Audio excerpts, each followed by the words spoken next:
Buenas tardes, mi nombre es Karen Viviana Tautarrera y les cuento que para esta actividad del eje 1 de Cátedra de la Felicidad se realizó una entrevista a diferentes personas de distintos grupos poblacionales en las cuales se realizaron 5 preguntas, todas relacionadas con la felicidad.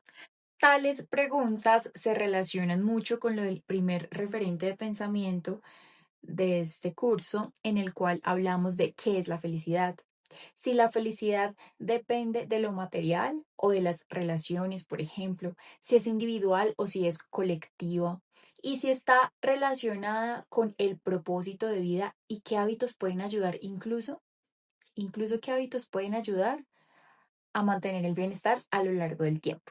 A continuación, les voy a hablar un poquito de el resumen y las conclusiones de esta actividad. En cuanto a los niños, las respuestas suelen ser un poco más inocentes. Acá en pantalla les voy a poner de pronto algunas opiniones que me dijeron, pero básicamente hacen referencia mucho al juego, a la familia, al tiempo compartido, a tener compañeritos con los cuales jugar, a intercambiar fichas y cosas que de pronto entre ellos entienden, no sé, a jugar Roblox, incluso me dijeron.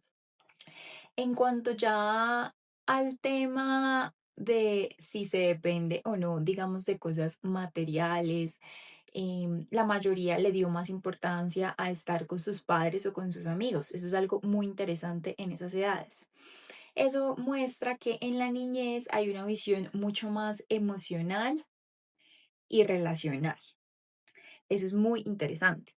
Por otro lado, en la adolescencia, incluso también se mencionó el tema familiar, pero también ya entra un poco más, unas respuestas un poco más reflexivas. ¿Esto qué quiere decir? Que asociaban mucho la felicidad con sentirse aceptados, con tener libertad, con poder cumplir metas y proyectos, con tener buen círculo de amigos. Ya se le da más importancia a otros factores externos aparte de la familia, claro está.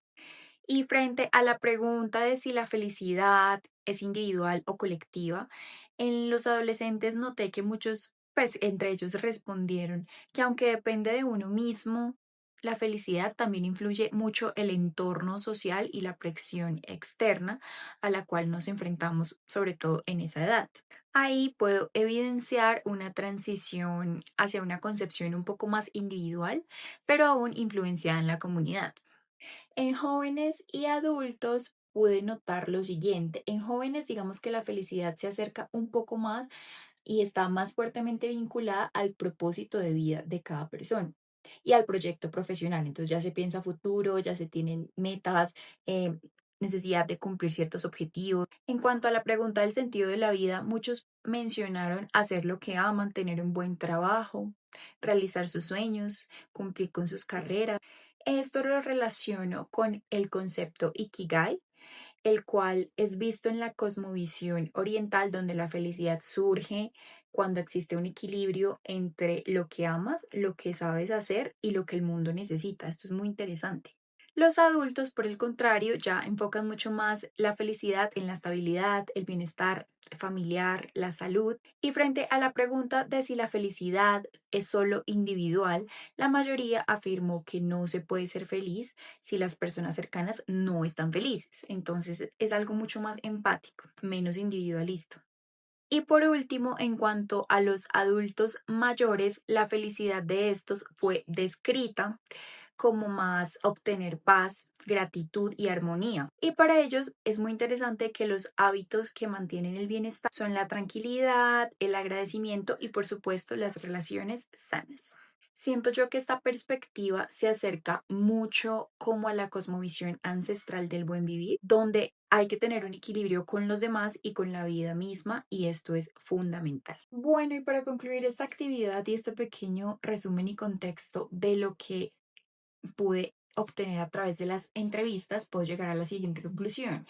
Y es que la felicidad no tiene una definición única y digamos que cambia dependiendo la etapa de la vida en la que estemos, dependiendo de las experiencias, dependiendo el contexto social. También digamos que en los grupos se repiten algunos elementos clave como la importancia de las relaciones humanas, el propósito de la vida, el bienestar emocional y por supuesto también la salud. Esto confirma, pues digamos, todo lo planteado en el eje uno, que es que la felicidad no es exclusivamente individual ni exclusivamente material. Se construye de manera colectiva y depende mucho de nuestras acciones cotidianas y está influenciada por las diferentes cosmovisiones que orientan nuestra forma, pues, de entender el mundo.